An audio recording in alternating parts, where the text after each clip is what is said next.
Welcome to 301 Banter, a show having conversations with the finest athletes across Minnesota. We delve into the trials and tribulations of the athletes, coaches, and broadcasters that make the sports world in Minnesota tick. So whether you're a diehard sports fan or just curious to learn about different people, join us for discussions and behind-the-scenes glimpses into Minnesota's vibrant sports community.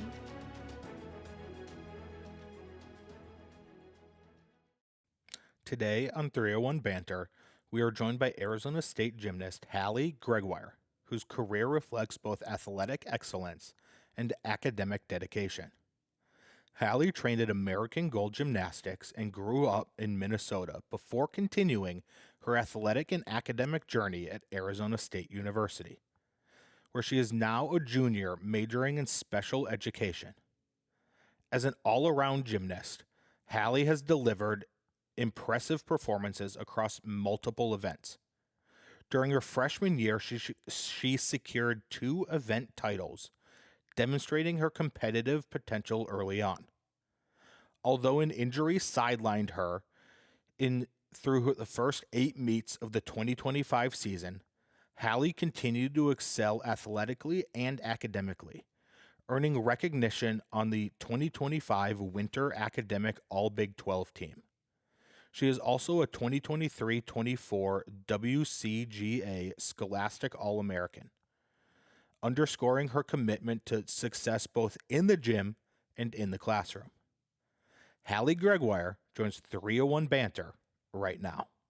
All right, so let's start back at the beginning here. What initially drew you to gymnastics and wanting to compete in gymnastics? Well, I think it was just I had a lot of energy as a kid. I was bouncing off the walls, jumping off the couches. So my parents just put me in it when I was 18 months old to try and ease the wildness that I was as a child. And it really just took off right from there, honestly. Yeah. Yeah, and then as were competing growing up, and when did you um realize, like, was there a specific moment that you realized that there was like a switch had flipped, that you could compete at a level that's higher than like the youth or high school level, you know? Yes. So I think that I moved through the levels pretty fast. And then I had never repeated a level before, and once I got to level 9, my coaches were like, "You're gonna need to repeat level 9." And I literally was like, "My life is gonna end. Like, I've never repeated a level before. Like, what is going on?" But I honestly think that that was the most beneficial choice that they could have made for me. Moving through the level so fast, my confidence was not really existent. Like, I had the skills that I needed to do the levels, but I had never had the opportunity to really like dive deeper and build the confidence in myself. Other people probably believed in myself more than I believed in myself. So I would say that that second year of level 9 was my probably peak year so far, just with building confidence in who I am now. I won state that year, I won regionals that year, and I had made it to Westerns, which is like the nationals for level 9. So I think that, yeah, that second year of level 9 was probably the turning point where I was like, wow, I really am capable like of things that I could only have dreamed of. Yeah, yeah, for sure. And I feel like that's a lot of, collegiate and even pro athletes, is you're not going to make it to that next level if you don't have some sort of adversity to overcome. So that definitely helps. Um, in growing up, you mentioned, coaches and um, the ones that said you need to repeat level 9, and maybe it's them, but who were the biggest influences on you and your mentor, I guess, mentors growing up in the sport? Yeah, I would definitely say that it was my coaches. They had always told me that I just like had a natural gift for the sport, and I never really knew like what that meant. Like I could see that I was progressing quickly and things came a little more naturally for me than others. And then That mixed with my hard work, they were like, the sky is honestly the limit. You just need to like know it yourself. Like we can see it and we believe in you and you need to see it yourself and do it yourself. Like we're going to be here cheering you on the whole way and we know what you're capable of, but you need to you need to know it for yourself. So, Yeah, for sure. It's always, again, always nice to have that vote of confidence from yes, outside sources. Um, for sure. and you uh, uh, committed to Arizona State or at Arizona State right now. What went into that decision for Arizona State specifically? Yeah, so I went on a couple of other visits, but when I came here, I knew like the coaching and stuff that I had had growing up, and it was very competitive, and they were very motivating and pushing me to always be my best. So that was definitely something that I was also looking for my collegiate coaching staff. And when I stepped on campus, I went into the gym, visited the girls, the coaching staff, and you could just like feel the energy right when you walk in that the coaches want it, but they want it so much for you more than they want it for themselves. Like obviously they want like great things for the university and they want to make a name for themselves as a coach and everything, but they truly were just like the biggest motivators right away. They were like, this can be you. Like you're more than capable of being in this gym, being in this program, making an impact, which was really important because I have sometimes struggled with self-confidence. So hearing that from them and everything that they saw before really even like knowing who I was as a person, they were telling me like the impact and the all the things that I would be able to do for this program, which was really encouraging for sure.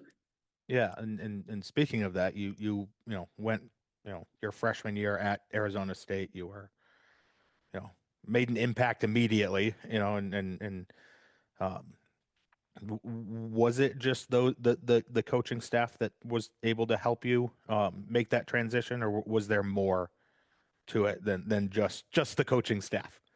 No, yeah, there was a lot that went into it for sure. Definitely, the team was huge. When I got here, there was a lot of upperclassmen. It was very upperclassmen heavy, and they probably made a bigger impact than the coaches because seeing them and just following by example really was a huge thing for me and led me to obviously great success my freshman year. But the effort and the energy and the intention and the detail and everything that they did every single day pushed me to want to be in those lineups. And I was like, if they can do it, why can't I?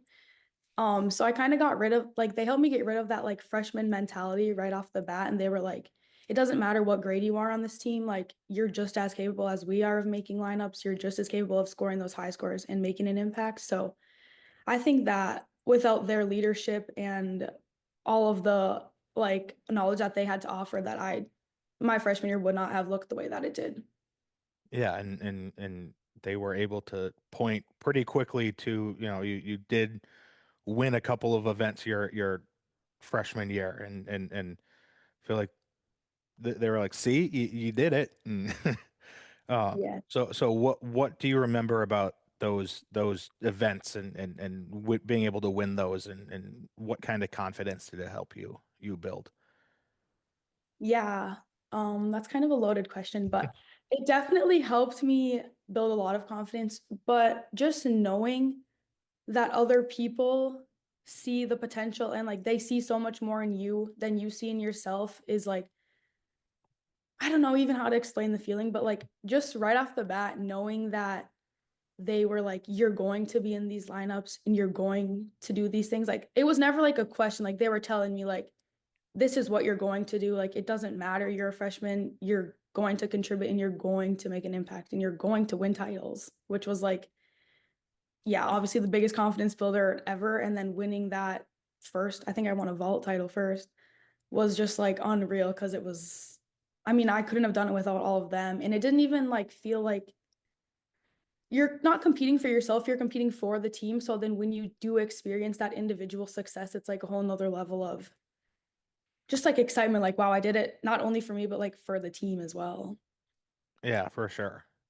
Um, and you mentioned vault. You've also competed in the floor and uneven bars. What and maybe it's one outside of those events, but what is your favorite event to compete in? Yeah, my favorite event is definitely vault.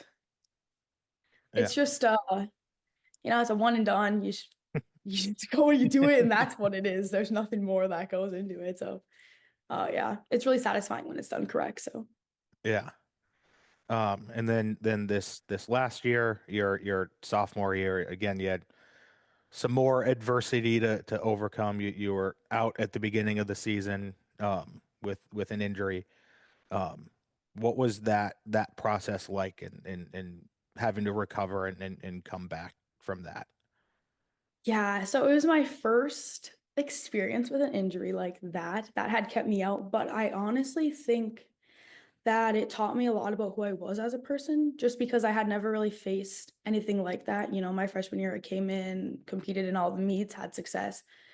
Last year, a little bit of a setback, but it was very motivational, and I was able to step into my role a little differently rather than being competing out there, being more of a leader with my voice, my intention in the gym, the little things, which was really interesting. But I feel like overall, it just taught me like resilience and motivation, and like seeing people compete every single weekend I wanted to heal that much quicker and that much better because I could see the success that they were having, but I also knew that my scores were going to help the team once I was back.